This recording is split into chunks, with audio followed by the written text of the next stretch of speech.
Bos días, benvidos a todos a este Paraninfo da Universidade da Coruña, onde se vai a celebrar o acto de clausura do Curso de Especialización en Responsabilidade e Innovación Social da Cátedra Inditex-UDC. Ben, como rector, damos aquí por finalizado unha das actividades que para nós consideramos que ten unha importancia dentro das distintas actividades que realiza a UDC, fundamentalmente porque é unha actividade realizada polo Consello Social en colaboración con Inditex e que creemos que é un referente en este momento dos estudios de formación en responsabilidade social, que creemos que é un dos aspectos máis importantes. Por lo tanto, estamos orgullosos de dar cabida a esta actividade que xa leva 5 edicións e que está formando os responsables de responsabilidade social de moitas empresas, moitas institucións e, por tanto, creemos que con eso tamén nos respondemos a nosa propia responsabilidade social. E nada máis, para darlle, en primeiro lugar, a palabra a don Antonio Abril Abadín, presidente do Consello Social e un dos impulsores desta actividade dentro da Universidade da Coruña. Moitas grazas, reitor, vicerreitora, decano, directora da cátedra.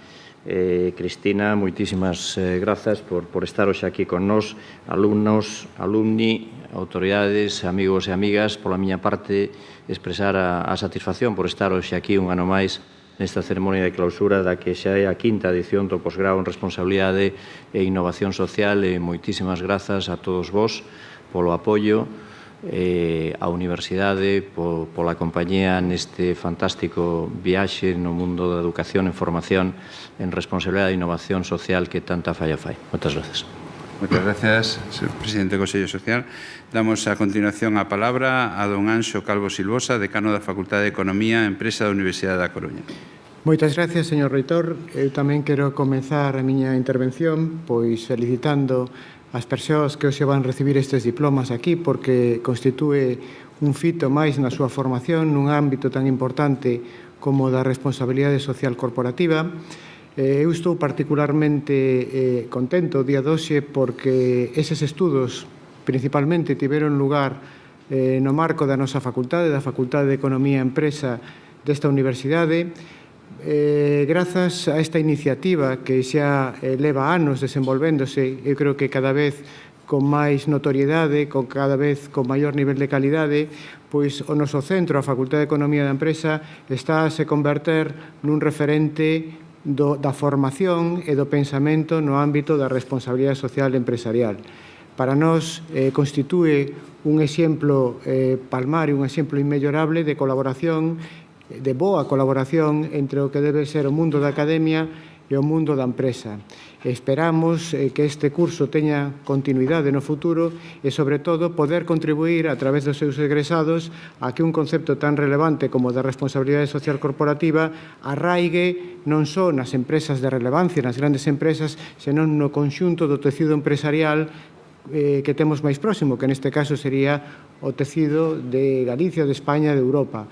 Non só, insisto, nas grandes empresas, senón tamén no ámbito das pequenas e nas medianas empresas. Remato a miña intervención reiterando eses agradecementos e, por suposto, agradecendo a quen fixo posible desde a organización, desde o día a día, personalizo na figura da profesora Marta Rey, pois este curso. Animo a continuar con ese afán, con esa vontade, con esa enerxía, e que este curso, que agora xa é unha realidade, pois no futuro floreza aínda máis e dea frutos se cadra aínda mellores dos que xa ten dado. Moitas gracias. Estamos parcos en aplausos. Moitas gracias, señor decano. A continuación damos a palabra a doña Araceli Torres Miño, vicerrectora do Campus de Ferrol e Responsabilidade Social da Universidade da Coruña. Moitas gracias, reitor. Bo día. Pola miña parte, tan só unha breve intervención para saudar os asistentes, en especial a conferenciante, como non, para felicitar a todas e a todos os que hoxe estades aquí para recibir o diploma que vos acredita como expertos en responsabilidade e innovación social. Como saben, hai uns anos a Universidade da Coruña asumiu os compromisos propios da responsabilidade social. Compromiso interno cos distintos grupos que forman a comunidade universitaria e compromiso coa sociedade que nos sostén cos recursos e para que traballamos na educación, na investigación e na innovación. Ese compromiso explicitouse na creación da Vicerreitoría de Responsabilidade Social, que é ao que eu desempeño no equipo de goberno que dirixe o reitor Julio Abalde. Pode que no seu momento sorprendera un tanto esta iniciativa da Universidade da Coruña, mas cremos que o paso do tempo demostrou que foi un acerto, entre outras cousas porque a Universidade é un dos principais referentes de prestixio para o conxunto da sociedade e faise necesario predicar co exemplo. Por esa mesma razón, a Universidade da Coruña e Inditex crearon de maneira conxunta a Cátedra Inditex-UDC de Responsabilidade Social.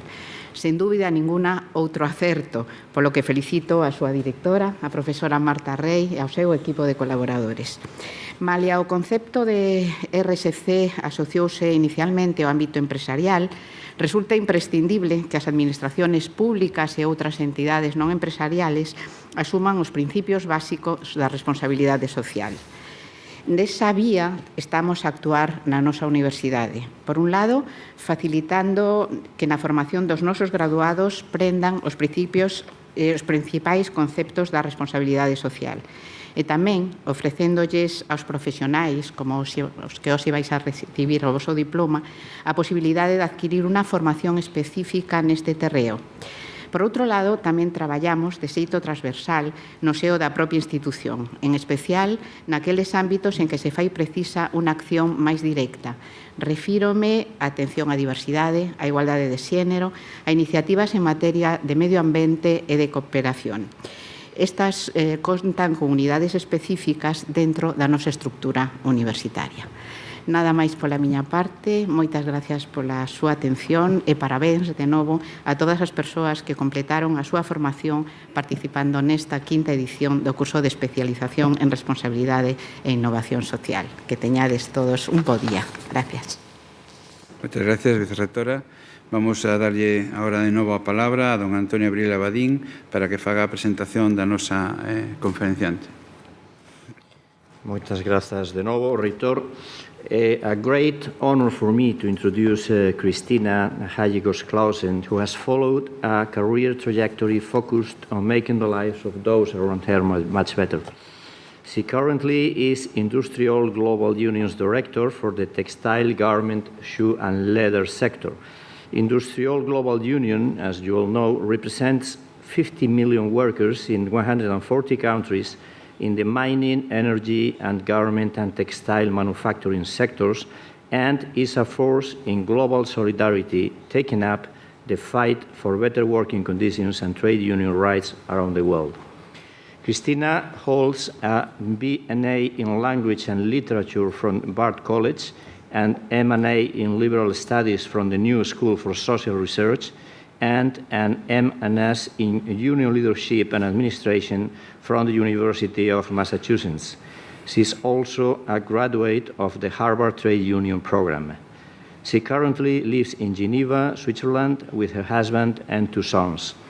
So thank you very much again, Christina, for your presence here today in this closing ceremony of our chair in social responsibility and innovation, and we give you the floor. Gracias. Me parece que voy a dejarme acá.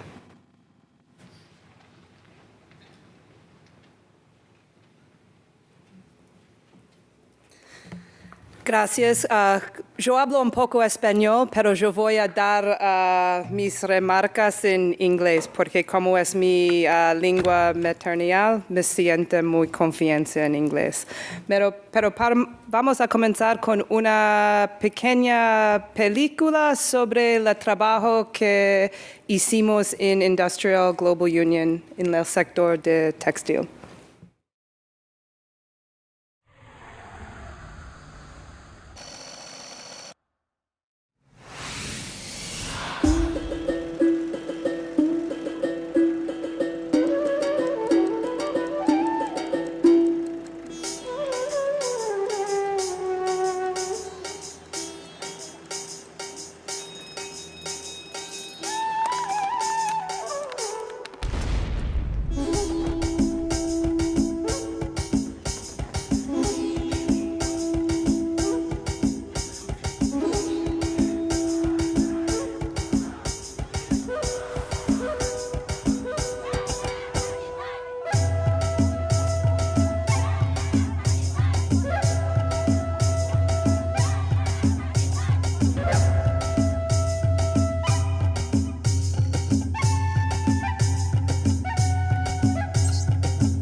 So on behalf of IndustriALL Global Union and our 50 million members, I congratulate you on the completion of your postgraduate studies, and I am honored to stand with you in the closing ceremony of the postgraduate course on social responsibility and innovation of the Inditex Chair of Social Responsibility at the University of A Coruña for the academic year 2015-2016.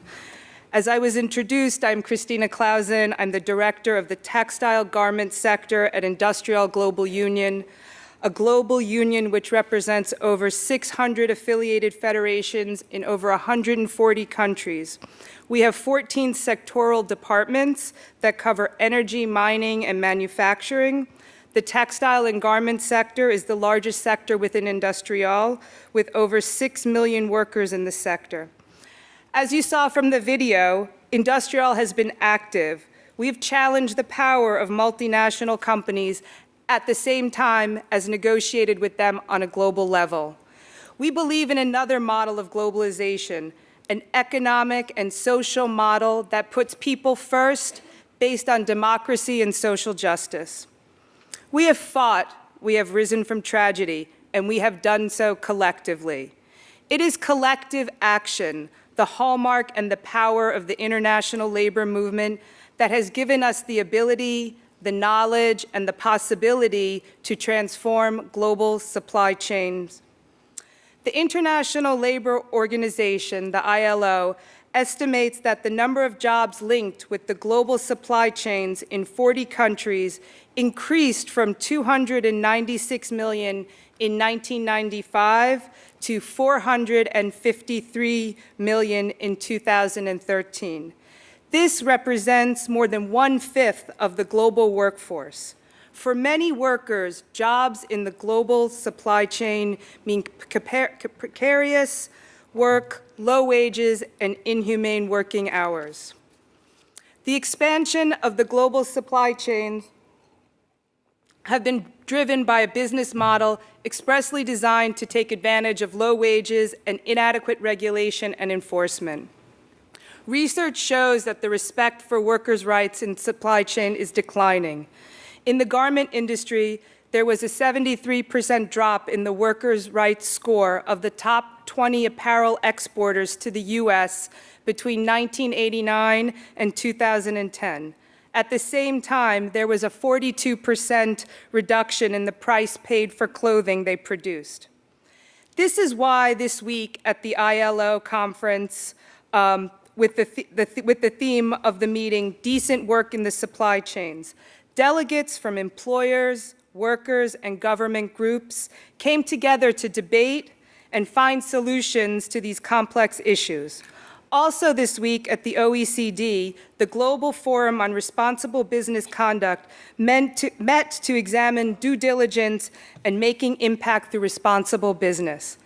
In both these global events, the tragedy of Rana Plaza was evoked. It is held up as a wake-up call for supply chain management and responsibility.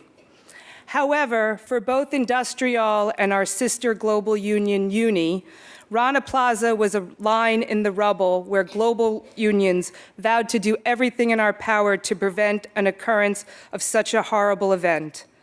The tragedy exposed the race to the bottom in the global garment supply chain, a supply chain based on deception, corruption, and woefully inadequate local health and safety environment, with government and private employer complicity. But Rana Plaza was not the only tragedy within the garment supply chain where workers tragically lost their lives. Spectrum, Tazreen, Ali Enterprise, all have closely echoed the Triangle Shirtwaist Factory fire in New York a century ago. These workers cannot be forgotten. We cannot allow them to be a historical footnote. In these horrific tragedies, governments, global buyers, individual factory owners have failed to provide safe and decent working conditions. It has never been clearer that other solutions are needed. A call to move beyond unilateral, voluntary, non-binding corporate social responsibility must be the legacy of Rana Plaza. Both social auditing and certification bodies, SIA and BSCI, gave clean bills of health, respectively, to Ali Enterprise before it burnt down, killing 254 workers, and to Rana Plaza before it collapsed, killing over 1,100 workers. There is a growing public awareness of the lack of results driven by voluntary initiatives, that they have not only been proven ineffective, but also giving reassurance that something is being done, have become obstacles in finding real solutions to the true causes of low pay, unsafe working conditions, excessive overtime, and a lack of freedom of association. The social auditing industry is a $40 billion industry that is predicated upon a top-down managerial approach. The notion here is that the supply chain policing is a system where human rights are protected for workers, but without involving them in a meaningful way. Their rights are protected for them, not by them. The failure of voluntary corporate social responsibility and traditional forms of governmental regulation to bring about lasting change to workers' rights and working conditions means that other strategies are needed to effectively deal with core worker rights and concerns within the supply chain. Dissatisfaction with the results of many of their own auditing efforts led many companies in the past to join multi-stakeholder initiatives, MSIs, to address compliance in their supply chain, the results of which are no better than the unilateral company efforts. For more than 15 years, major MSI programs have grown in the number of companies that have joined them. Yet the MSIs have yet to demonstrate results that their work has had the ability to improve the workplace standards, respect for rights like freedom of association, or to increase wages above poverty level. But there are clear reasons why efforts based solely on CSR and auditing will continue to fail. They do not make any fundamental change to the way the production is organized. The clothing supply chains are complicated and subject to frequent change. Most factories produce clothing for a number of brands, reducing the influence that one brand can have on a particular factory. Yet many multinationals claim to have also very little control or even knowledge of how much workers are paid, the hours they work, their health and safety, or their employment contracts. But these same companies are able to make very specific production demands of their suppliers over the materials they use, where those materials come from, the production processes, delivery time, and so on. In fact, the sourcing models designated by companies to maximize the profits are the direct cause for many of the abuses experienced by workers. Short lead times, last-minute change to production specifications, ramp-ups for new product launches, and general lack of consideration on how sourcing decisions impact on workers are major impediments to improving workers' rights in the global supply chain. The UN guiding principles make clear that global brands are responsible for the conditions in its supply chain, regardless of where the work is performed or what the employment relationship is between it and its workers. Building upon the achievements and the failures of CSR accountability work since the 90s, one strategy of the global labor movement has been to explicitly seek to engage with global brands and retailers in enforceable contracts and agreements. IndustriALL's global major policy initiatives, the Accord and Act, give the sector a real opportunity to remake industrial relations in order to address the realities of employment relationships and the working conditions of our members. We are at the crossroads to shape and influence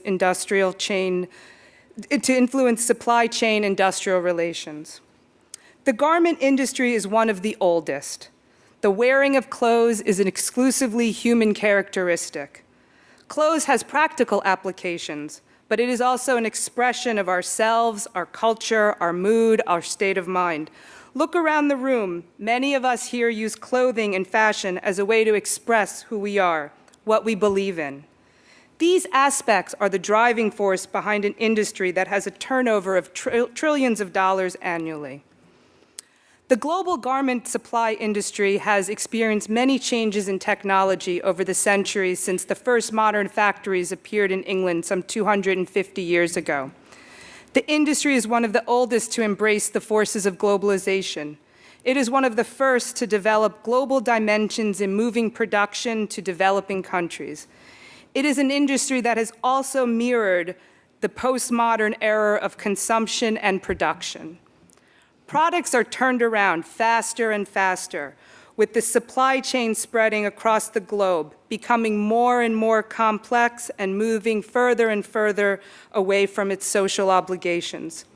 The industry has also historically turned a blind eye to labor conditions, sustainability, and workers' rights. The challenge that this industry is now facing is how to build a sustainable supply chain where human and decent working conditions are the norm, not the exception. 9 billion people need to clothe themselves. What will the industry look like in the future? These are the questions that IndustriALL, with its social partners, are currently examining and debating. Before delving deeper into this discussion, we need to see where we are and where we've been. Until the 1990s, the sector was quite stable. Until the 1980s, the sector was quite stable. The 1990s saw the development of distinct brands, more fashionable designs and collections, and the move towards lower production costs and overseas production. This was quite a formidable formula. Strong competition pushed companies to consolidate. This move enhanced the brand's negotiating power. The combination of the phase-out of the multi-fiber agreement in 2015 and the shift towards faster, more flexible production and cheaper prices profoundly impacted the garment industry. The textile industry was affected, but not to such a dramatic degree. The economic crisis of 2008 hit the industry quite hard, a period characterized by bankruptcy and the loss of millions of jobs. The ILO still characterizes the garment and textile industry as having a geographically spread out production and rapid market-driven changes. It is still an industry defined by high volatility, low predictability, and low profit margins. In 2010, China overtook the European Union as the biggest textile and clothing producer in the world. The latest statistical data from 2014 from the WTO and the United Nations Industrial Development Organization on production and trade shows that this trend continues. China is by far the largest producer with 41.5% share of the world's total textile production. This is followed by the US, India, Turkey, Japan, and Italy, with domestic textile production ranging from 7.4% to 3.3%. The same holds true for trade. China is still the largest textile producer in the world. In 2014, China exported 34.7% of the world's textiles. China's dominance holds true in the garment sector as well. With 36.7%, China produced the highest amount of clothing in 2014. In contrast, Bangladesh amounted to 6.1%, while Indonesia, Turkey, and Italy produced approximately 5%. Within the world's major 15 clothing producers, developed countries produce comparatively small amounts of clothing. It was below 2% of the world's total clothing production. The world's textile and garment industry is still concentrated in a few countries. While India and Germany follow right after China in the export of textiles, in the clothing sector, Italy is the second biggest exporter, followed by Bangladesh with 5%. Employment trends in the industry continue to show that the industry is critical for employment in many low-income countries. For example, in Bangladesh, it is 20% of the GDP, 80% of export, with 4 million direct jobs. For Cambodia, 620,000 workers, 80% of whom are women, them having 6.3 billion in exports in 2014. That's 73% of the country's total earning. Young women comprise a high share of employees in the garment sector. This is often one of the few accepted forms of contractual labor for women in many developing countries. Wages in the sector are amongst the lowest in manufacturing. Wages of most garment workers is no higher than the level of minimum wage in their country, which is in many cases well below the level of subsistence. In countries where the minimum wage is set at industry level, wages for the textile and garment workers are lower than other industries. Global average wages in textile and clothing industries are 24% and 35% respectively lower than manufacturing industry average wages. So workers at all stages of the global supply chain can justifiably ask why their pay and conditions are so low. They are making products and contributing services to companies that rake in massive profits and could well afford to guarantee all workers in their supply chain a decent standard of living. Just this week at the ILO, IndustriALL called for the support of the workers group for an ILO convention on global supply chains. This convention should establish legal accountability and provide guidance for developing policy and legislation to ensure respect for workers' rights. Such a convention would be complementary to and enhance the United Nations Sustainability Development Goals. In 2015, the world committed to work for sustainability, a green planet, for business to respect human rights. An ILO convention would further fulfill these ambitions.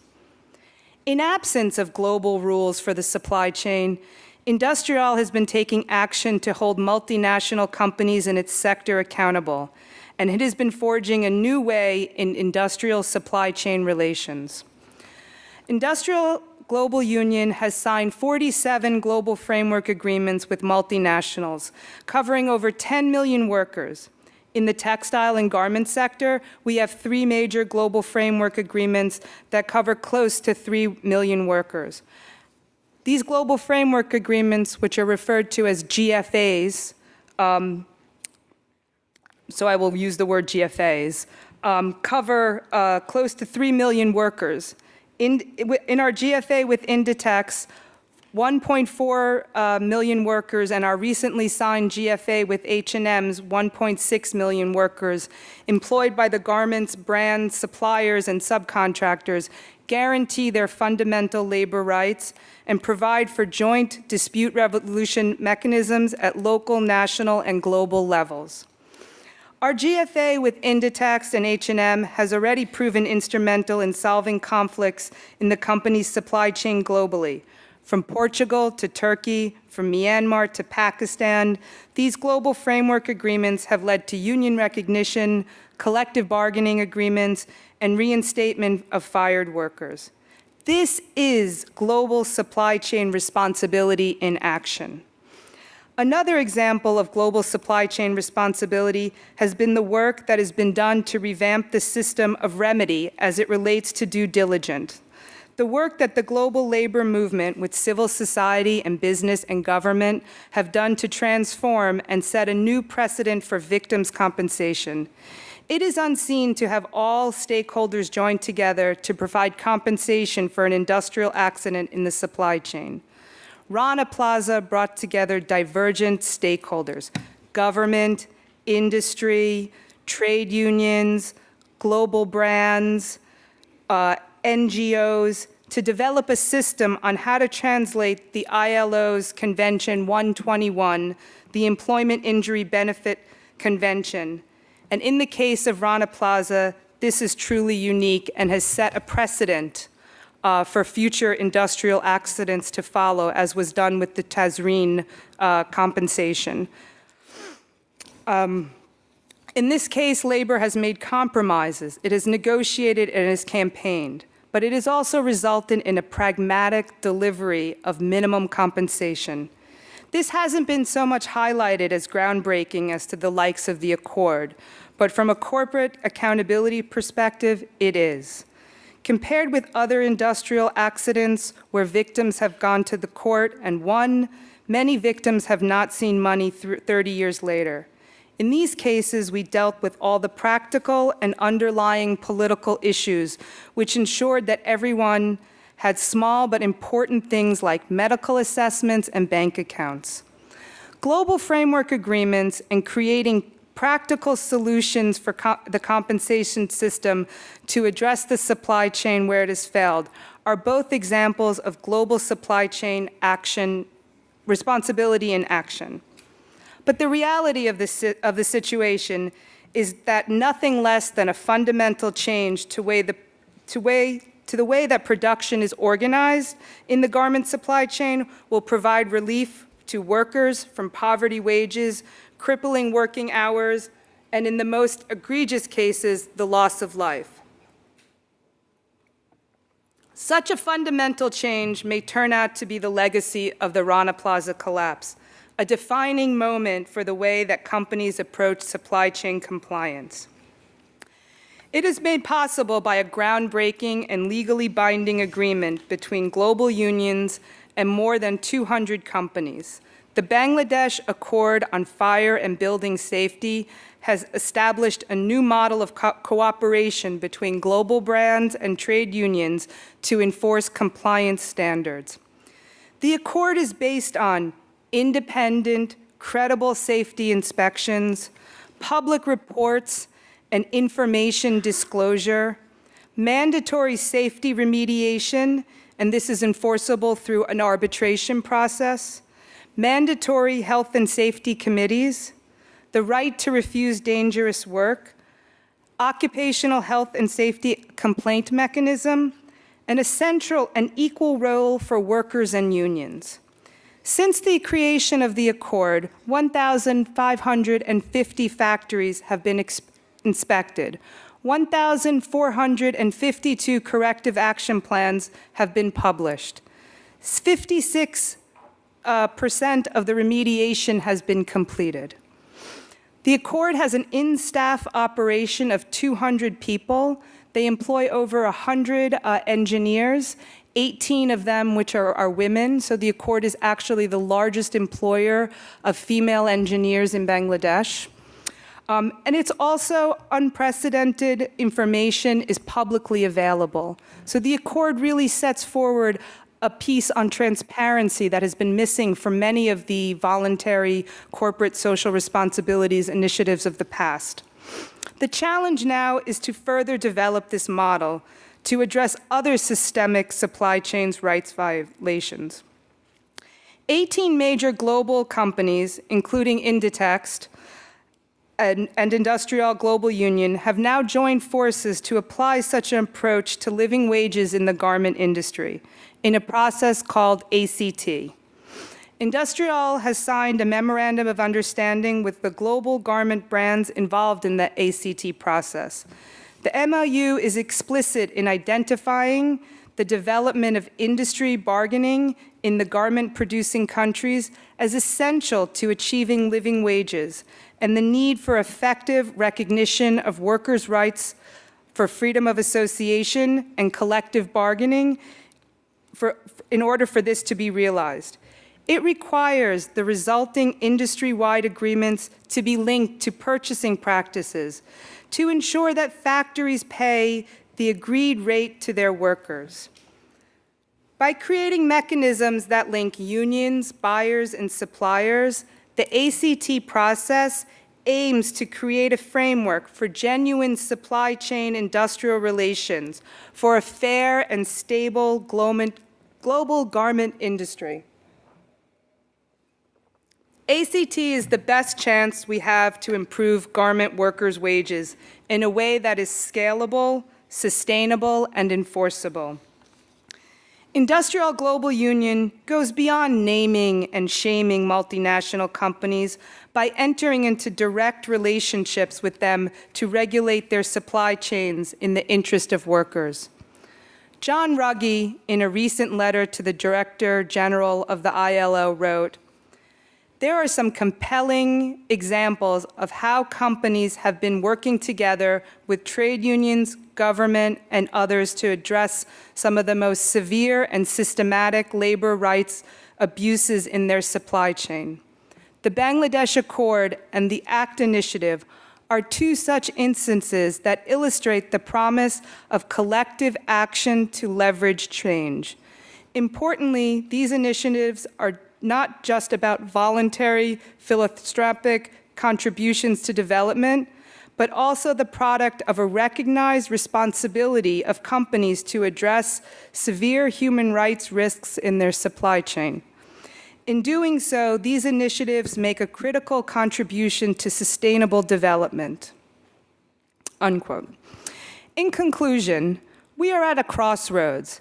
There is a movement forming between global brands and their labor counterparts to collectively work to make systematic change. It is the promise of collective action to leverage change. Of course, there are those who will work to undermine this promise for whatever reason. But at the end of the day, we all know that corporate social responsibility in the supply chain cannot be voluntary. It cannot be one brand cannot be an island unto itself. Labor and capital are tied together in this complex web that we call the global supply chain. Don't think that for one moment this sounds impossible or unobtainable or even utopian. Let's heed the words of Muhammad Ali. Impossible, he said, impossible is just a big word thrown around by small men who find it easier to live in a world that they have been given than to explore the power they have to change it. These words hold true for the work ahead for the global textile and garment supply chain, for IndustriALL, for our global brand partners, for Inditex, for H&M, for the 18 other partners in the ACT process. And I would also like to leave you with those words to remember as a piece of advice for your future work in the field. Never forget that the impossible can be possible. Thank you.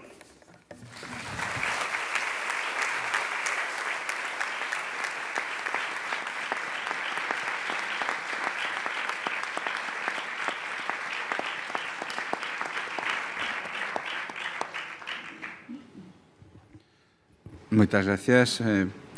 Vamos ahora a dar la palabra a doña Marta Rey García, directora da Cátedra Inditex-UDC de Responsabilidad Social. Moitas grazas. Reitor, presidente do Consello Social, vicerreitora, decano, alumni da Cátedra Inditex-UDC de Responsabilidad Social, autoridades e amigos. First of all, let me thank Christina on behalf of the alumni and the team of this chair. Thanks so much, Christina, for sharing this academic celebration with all of us. Thanks for your inspiring and thought-provoking keynote lecture, and for connecting so well with the spirit and the interests of the students of this chair. It has been our privilege to have you here. Thank you. Hoxe celebramos fundamentalmente que os 29 alumnos do CERIS que hoxe egresades tedes adquirido, compartido, co-creado coñecemento avanzado en materia de responsabilidade e innovación social. Agora afrontades a responsabilidade máis difícil, a verdadeira responsabilidade.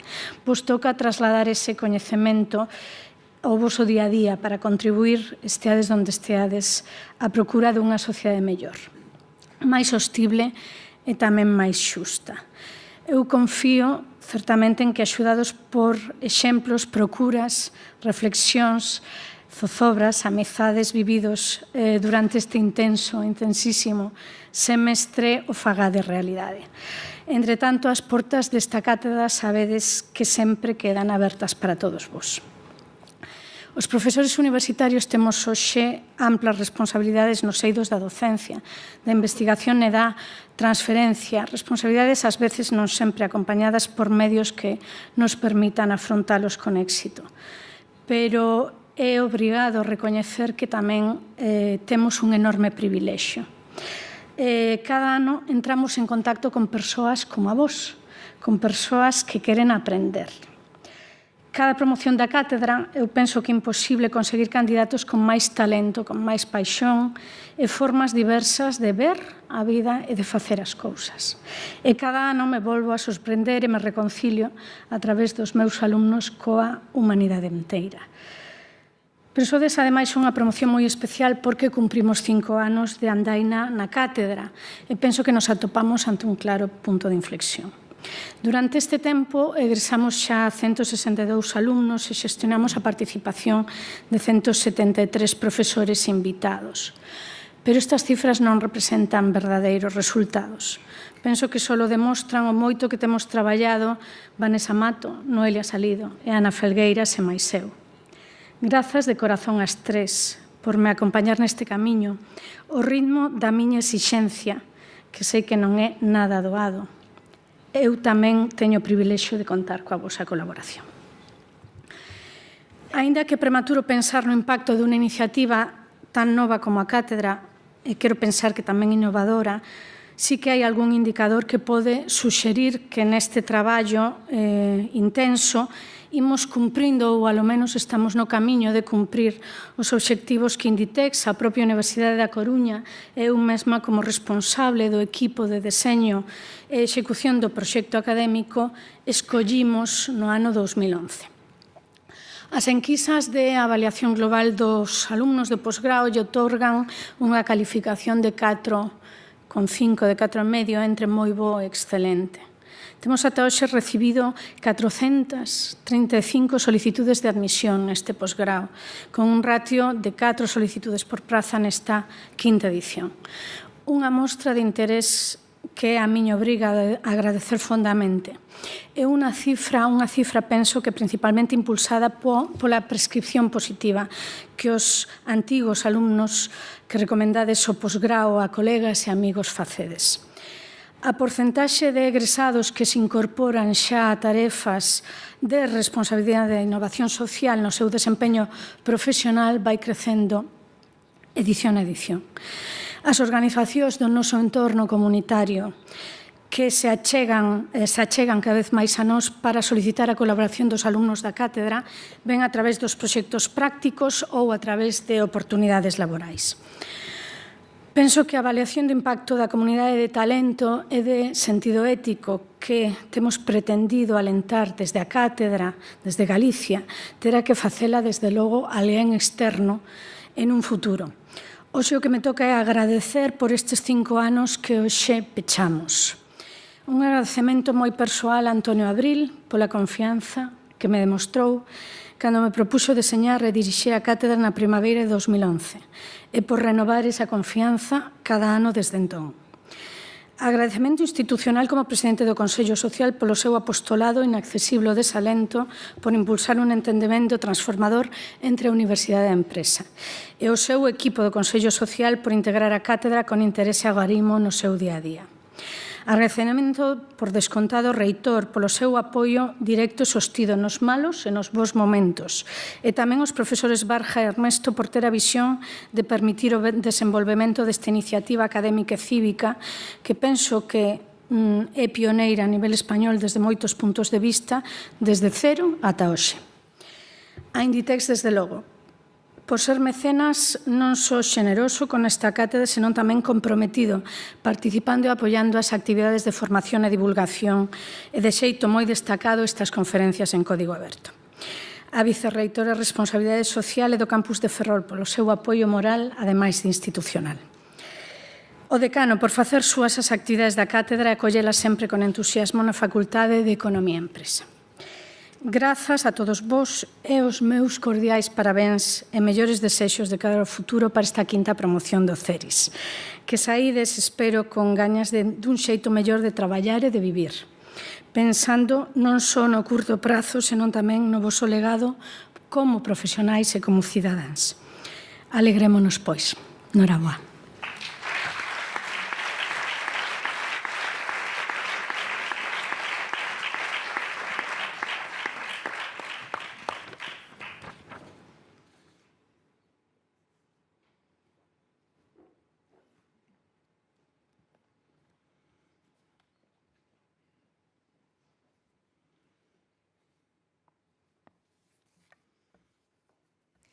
A continuación, pola Universidade, como recoñecemento á súa participación no Curso de Especialización en Responsabilidade e Innovación Social da Cátedra Inditex-UDC de Responsabilidade Social, farase entrega dun diploma aos alumnos da quinta promoción.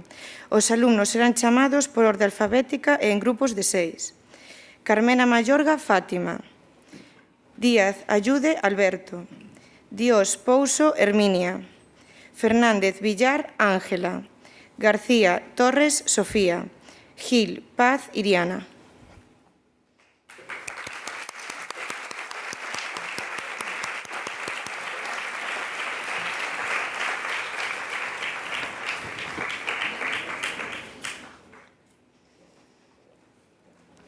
González Martínez, María Paz. Jardón Magdalena, Fátima. López Acón, Ana. Lorenzo Rodríguez, Manuela María. Losada González, Elena. Martínez Lodeiros, Sara.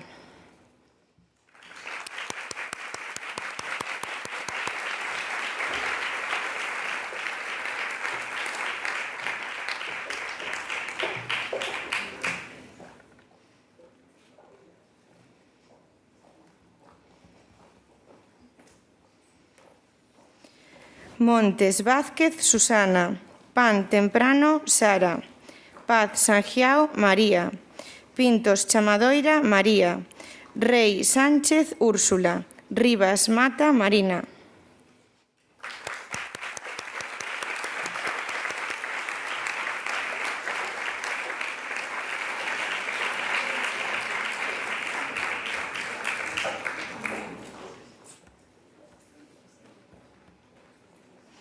Rodríguez Ameneiro, Marta. Rodríguez Feal, Paloma. Rodríguez Carlos. Rodríguez Tato, Caridad. Rodríguez Vázquez, Ana. Romero Gómez, Noelia.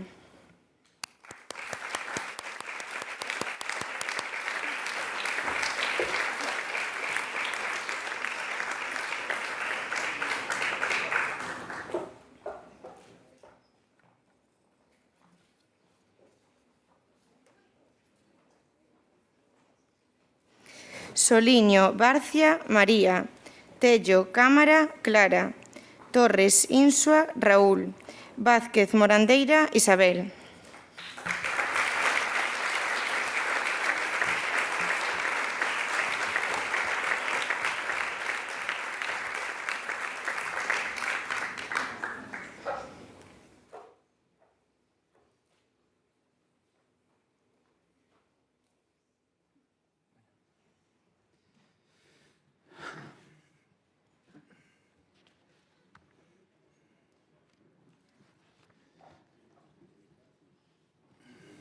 Ben, unha vez rematado o acto de entrega, vamos a proceder á clausura deste acto, dándolle en primeiro lugar a palabra ao presidente do Consello Social da Universidade da Coruña, don Antonio Abril Abadín. Moitísimas grazas. Bo día de novo. Reitor, vicerreitora, decano, directora da Cátedra, IndustriALL Global Union's Director for the Textile, Garment, Shoe and Leather Sector, Dear Christina, queridos alumnos e alumni da Cátedra Inditex-UDC de Responsabilidade Social, enhoraboa, parabéns pola vosa nova especialización, que a disfrutades moito tempo e con eficiencia, autoridades, amigas, amigos. Obviamente, en primeiro lugar, é obrigado a trasladar a miña felicitación persoal e o meu agradecemento, ademais dos novos egresados, ao equipo da Cátedra Inditex-UDC polo seu esforzo, polo seu mérito e polos excelentes resultados acadados nesta quinta edición do posgrao, dos que é unha boa mostra este acto de clausura coa presenza hoxe aquí de Cristina. Moitísimas grazas, Marta, polas túas palabras antes. Realmente paga pena poñer impulso, ilusión e gañas nas cousas que andai unha resposta en termos de traballo, de esforzo e de mérito. Moitísimas grazas a ti polo teu exemplo. Os retos que representa unha sociedade que quere acadar o benestar social común no tempo presente só poden ser logrados se son compartidos por moitos actores. Penso que esta pode ser unha boa conclusión desta xornada que hoxe estamos a ter. Conflictos clásicos e tradicionais entre o público e o privado, entre o capital e o traballo, por poñer dous exemplos, teñen que deixar paso no mundo global no que vivimos hoxe a unha colaboración franca e leal entre os sectores implicados, na que cada parte recoñeza a necesaria aportación das outras na creación de valor social e a imprescindible colaboración nun marco de respeto mutuo a prol do interese xeral. Neste sentido, a Cátedra Inditex-UDC de Responsabilidad Social é, penso, un exemplo de colaboración público-privada nun tema de evidente interese común. Empresa privada e universidade pública xuntas, educando, formando, investigando e impactando para transformar a sociedade dende o seu propio compromiso social e medioambiental engadido. A empresa con maior ética e transparencia na súa xestión, máis atención ás persoas máis desfavorecidas ou en risco de exclusión vinculados ao seu modelo de negocio e procurando o menor impacto posible no medio ambiente. A universidade, engadindo a súa evidente naturaleza de servizo público o compromiso de impartir e defender principios e valores éticos, sociais e ambientais entre todos os seus grupos de interese, poñendo en práctica políticas de xestión eficiente e participativa, de transparencia e de rendición de contas que permitan a avaliación de resultados de equidade, mérito e capacidade a partir da igualdade de oportunidades, de non discriminación inxusta, en especial por razóns económicas, de atención ás persoas con discapacidades e necesidades educativas especiais, conciliación da vida laboral e familiar, respecto ao medio natural e un longo etcétera na mesma liña. Un esquema semellante nun contexto diferente preséntase nunha cadea de suministro global como a textil na que opera Inditex. De ningún xeito sería plantexable no mundo actual un modelo de negocio de fabricación e distribución de prendas de vestir sen mecanismos, foros e plataformas de colaboración entre os protagonistas involucrados que garantisen o resultado dun produto sano, seguro e, ademais, ético, en canto baseado no respeto absoluto dos dereitos humanos e laborais fundamentais de todos os traballadores involucrados na cadea de suministro, fabricación e venda. Un bo exemplo de execución de sinerxias en prol do interese común das partes implicadas son os acordos marcos globais, dos que hoxe hemos tido noticia, que teñen por obxecto, según definición da propia IndustriALL, protexer os intereses dos traballadores en todas as filiais e operacións das empresas multinacionais, establecendo criterios para a adopción das mellores prácticas en materia de dereitos sindicais, saúde, seguridade e medio ambiente. Inditex firmou con IndustriALL un acordo marco global no ano 2007 en cuxa redacción, por certo, interviñen e é unha das miñas mellores experiencias como abogado de empresa, que foi o primeiro das súas características asinado por unha marca de moda global. O acordo desenvolveuse no ano 2012 e renovouse no 2014 cun protocolo que aumentou a capacidade de actuación dos sindicatos locais e internacionais.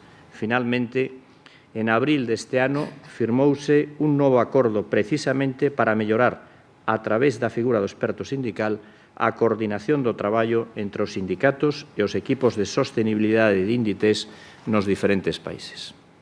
En definitiva, con moi diferentes modelos e situacións, cooperación que sempre favorecerá máis aos que máis o precisan.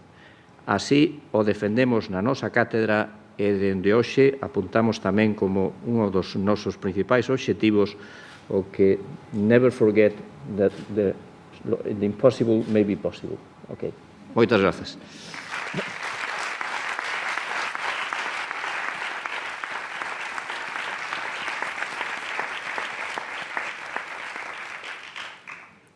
Señor presidente, restos dos membros da mesa, señor alcalde, representantes das diferentes empresas que aquí nos acompañan, representantes das organizacións sindicais, membros do equipo de goberno, decanos, profesores e profesoras, alumnos e alumnas da Cátedra Inditex, exalumnos tamén da Cátedra do Curso de Responsabilidade Social.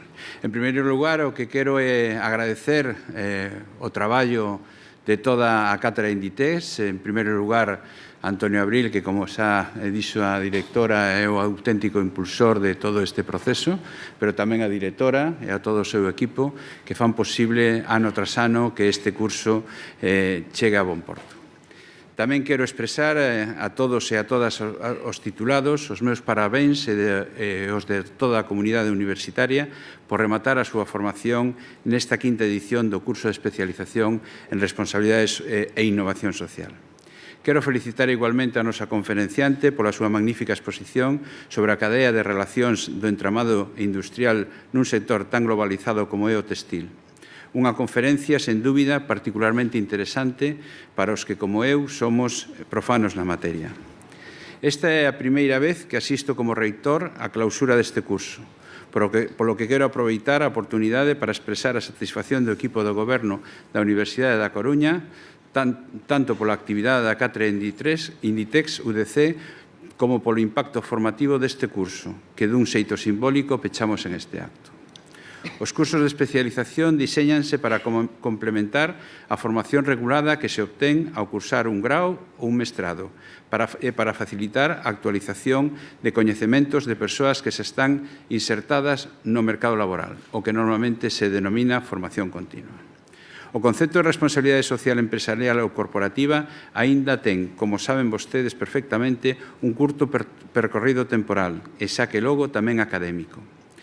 Precisamente por iso, o curso cubriu axeitada e rapidamente un oco que non debía quedar baleiro desde a óptica da formación e da reflexión propias do ámbito universitario.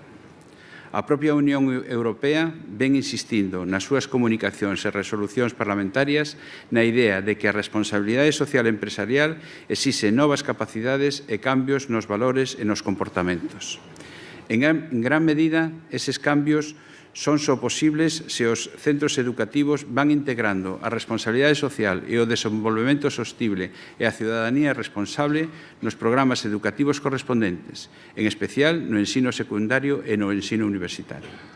Compartimos a idea europea de que fai falta unha maior integración da responsabilidade social empresarial na educación, na formación e na investigación. Esa non é só que sexa necesaria, senón que a debemos formular como unha materia pendente e evitar a tentación de a relegar a un espacio máis ou menos voluntarista. A acelerada evolución da economía globalizada e a magnitude da crisis veñen poñendo en evidencia moitos puntos negros que non se poden enfrentar só con códigos de conduta voluntarios. Códigos éticos que, como denuncian as reorganizacións moi implicadas na promoción da responsabilidade social empresarial, se converten con demasiada facilidade en inocua ferramenta de mercadotecnia. Pénsese tamén na actitude de moitos gobernos dos países desenvoltos que se limitan a cumprir os aspectos formais da RSC, mais adoptan deixala en segundo plano por mor de outras urxencias. Nesa situación encóntrase, por exemplo, a estrategia que aprobou o Goberno español hai máis de 2 anos, ata agora prácticamente sen desenvolver, esquecida no caixón da retórica política. A preocupación polo impacto económico, social e medioambiental da acción empresarial en países ou zonas notoriamente desprotegidas medrou de xeito paralelo a un proceso de globalización que enseguida mostrou a súa cara máis negativa. Desde aquela, con un ritmo moito máis lento e apoucado do que sería desexable e xusto, foi agromando a idea de lles exixir ás empresas, sobre todo as grandes corporacións multinacionais, o compromiso de levar a cabo unha xestión empresarial responsable en calquera punto do globo, en calquera etapa da súa produción. Un compromiso que, como é lóxico, debería e debe seguir sendo tanto máis exixente canto maior é a dimensión de cada empresa e de maior transcendencia o impacto da súa actividade ordinaria. Estou convencido de que a universidade lle presta un bo servizo á sociedade preparando profesionais sensibles e dispostos a incorporar os valores básicos da responsabilidade social ao seu que facer no seo das empresas. Ben, pois nada máis pola miña parte. A xornada xa vai sendo longa e, polo tanto, parabéns de novo a todos e a todas os participantes no curso de especialización e os meus parabéns para a Cátedra Inditex-UDC pola organización desta nova versión ou esta nova esta nova edición esta nova edición do curso de Responsabilidad e Innovación Empresarial. Moitas gracias a todos.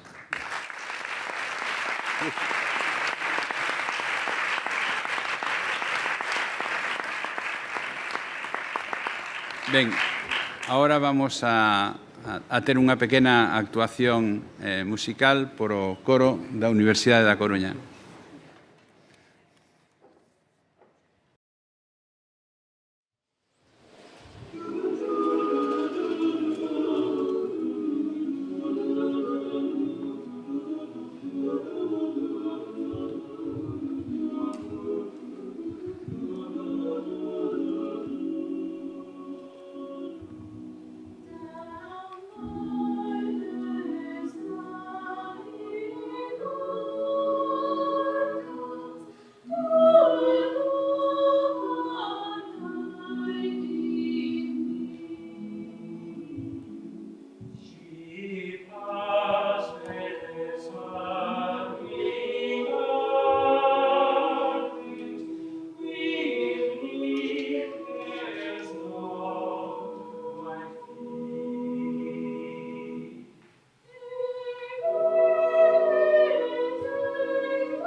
and beans. Soybeans. I said just give it a little green bean. Cabbage and greens. You know that I know.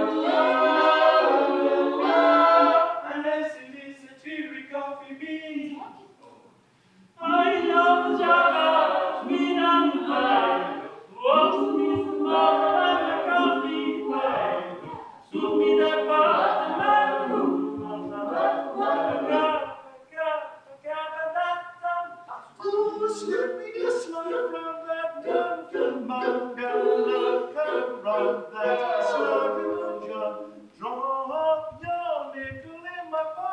Joe, take it as slow.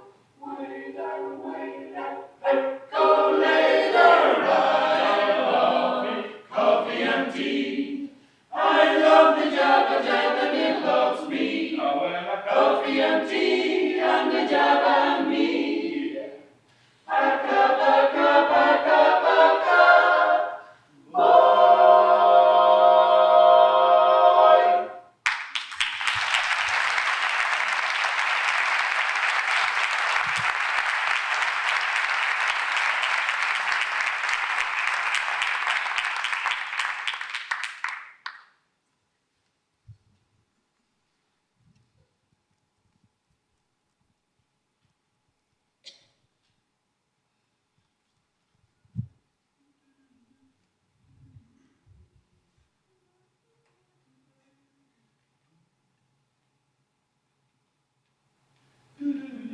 Tonight, sweet and well, it's time to go.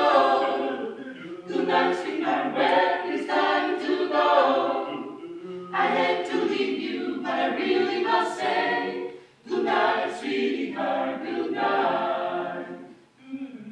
Tonight, sweet and well, it's time to go.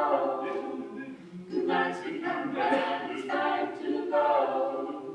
I hate to leave you, but I really must say, good night, sweetheart, good night, good night. Well, it's 3 o'clock in the morning, and maybe I just can't get right.